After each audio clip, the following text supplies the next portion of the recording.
Irène Garot a été élevée dans les principes de la religion catholique. On la trouvait étrange à cause de ses pouvoirs psychiques. Mais il y a 10 ans, elle a découvert une religion à son image. Éternité. Merci.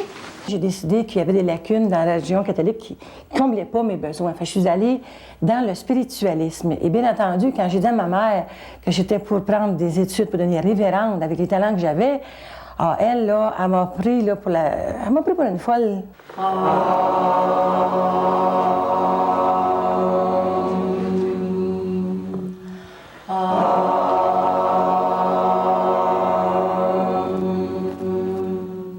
À 49 ans, Irène est révérende dans la religion spiritualiste. Elle anime des célébrations et donne des cours de médiumnité à ses disciples. Les spiritualistes communiquent avec les esprits pour prouver qu'il y a une vie après la mort. Irène utilise ses dons de médium dans des séances de transe. Les salutations de soleil levant. Bonjour, brave. Bonjour. Durant ces transes, des esprits prennent possession du corps d'Irène. Et souvenez-vous que la peur est la compagne du silence. L'esprit qui veut entrer, je dois m'ajuster au point de vue de la respiration, au point de vue des poumons. Et quand je me sens à l'aise que c'est lui là, qui respire en même temps que moi, là, je sors de mon corps et je lui laisse ma voix. Fidèle compagnon de l'autre. Plusieurs esprits visitent Irène régulièrement, mais l'un d'entre eux revient souvent. Il s'agit de Blue Star. Blue Star est la guide spirituelle d'Irène. Elle est morte à Paris au début du siècle. Et que dans votre patience, dans votre tolérance, vous aurez votre récompense. Le guide spirituel Blue Star, c'était une très belle femme de 5 pieds 8, les cheveux blonds, et elle était une danseuse des Folies Bergères. En transe, elle vient dire aux gens, mes élèves, comment être et comment mieux vivre sa vie. En plus d'être habitée par des esprits lors de ses transes, Irène fait de la clairvoyance. Lors des célébrations au centre spiritualiste, les esprits lui communiquent des renseignements sur les personnes présentes. Il est chanceux en 3. Maintenant, je pense que c'est ton frère qui est à côté de toi, là. Bon, il a les yeux dans les airs un peu sur là, hein? Il est pas là, j'espère. Bon, lui, là, on veut que je te dise à lui, là, maman, t'es d'accord qu'il voudrait partir d'un petit commerce, c'est à lui, à part de celui que vous avez? Il voudrait ouvrir quelque chose, là, lui, là? À part de celui que j'ai? Ouais. C'est sûr, j'ai compris. Ils savent tout au bord. Mais comment Irène fait-elle pour deviner ces choses? Alors, quand je commence à voir des choses, je les vois avec mon 3e œil, et puis là, je demande à la personne devant moi, parce que je vois l'esprit, je lui dis, bien, est-ce que tu te souviens de telle personne? Je donne son nom et je décris la personne. Ça, c'est mon 3e œil. Des fois, j'entends clairement, comme vous autres, vous m'entendez dans le moment, là, j'entends aussi clairement que ça. Et je ressens aussi dans mon corps la personne. Alors, si la personne est décédée avec un malaise, moi, je ressens son malaise et je lui dis, te souviens-tu d'Alfred qui est mort de... Alors, pour moi, c'est un tout, mais je ressens tout ça en même temps. Alors, c'est pour ça que je sais ce que je dis et je l'affirme. Irène pratique aussi la clairvoyance en privé dans son petit appartement de l'Est de Montréal.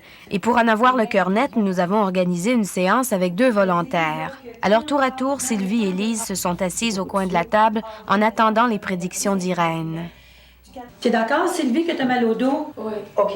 Mais ça, le mal de dos là, que je ressens, là, c'est juste un besoin d'argent. Sylvie, notre premier cobaye, confirme certaines affirmations d'Irène, mais parfois, c'est moins évident. T'es d'accord que la fille que tu avais fait dans ta tête, t'es d'accord qu'elle était un peu bizarre? Elle n'est pas comme les autres? Non? Non. OK. Mon entrevue avec Irène, je dois dire, pour être honnête, que j'étais un peu déçue. Je suis déjà allée voir des cartomanciennes, des tireuses de cartes, qui utilisaient le médium du tarot ou le thé. Puis elle me disait plus ma personnalité ou la tangente que je devrais prendre dans la vie. Fait que je sortais des entrevues un peu plus ébranlées.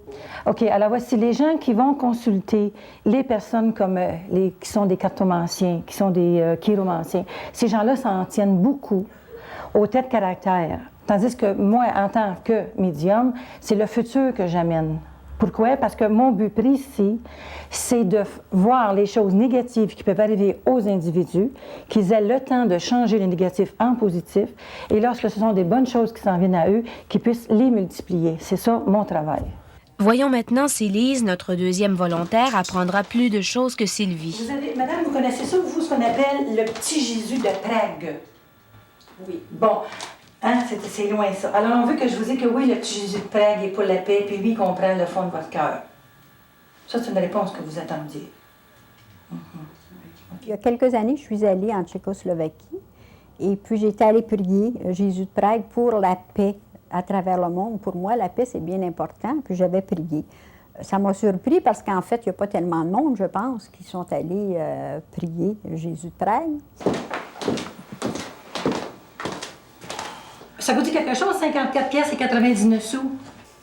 Oui, certain.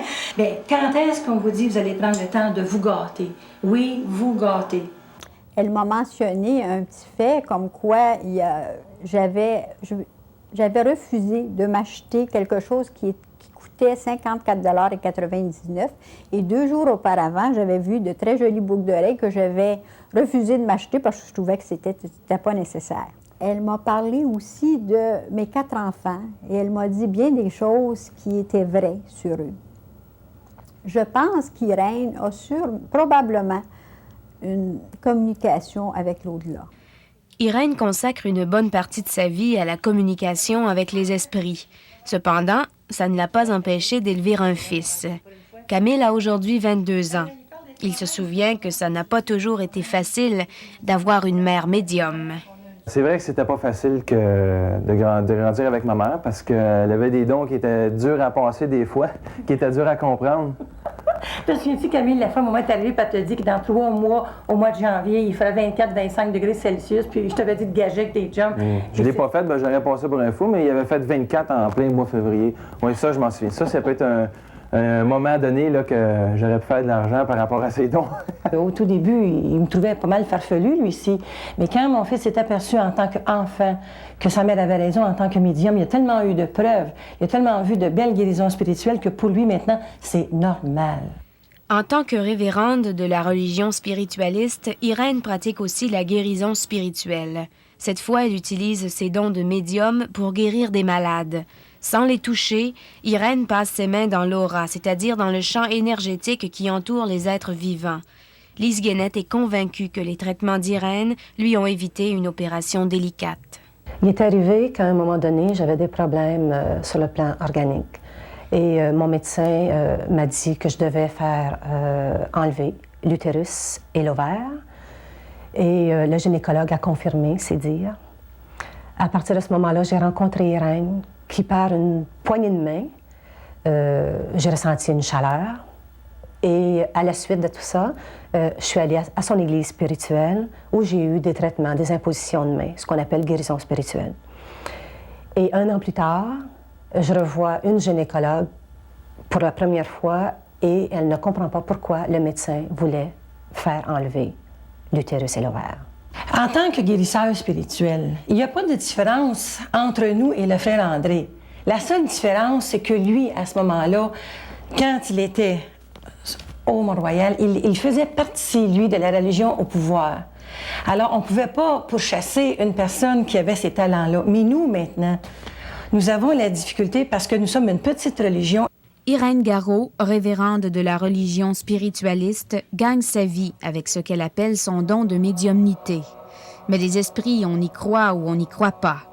Qu'est-ce qu'Irène répond à ceux qui pensent qu'elle a trop d'imagination? Alors, les gens qui croiraient que j'invente tout ça, là, que j'ai une bonne imagination, je leur dirais tout de suite, attendez le laps de temps que je vous ai mentionné et vous allez voir que tout ce que je vous ai dit, ou presque, va arriver dans les temps que je vous ai mentionnés. Et c'est comme ça. Et vous, vous y croyez aux esprits? Maman!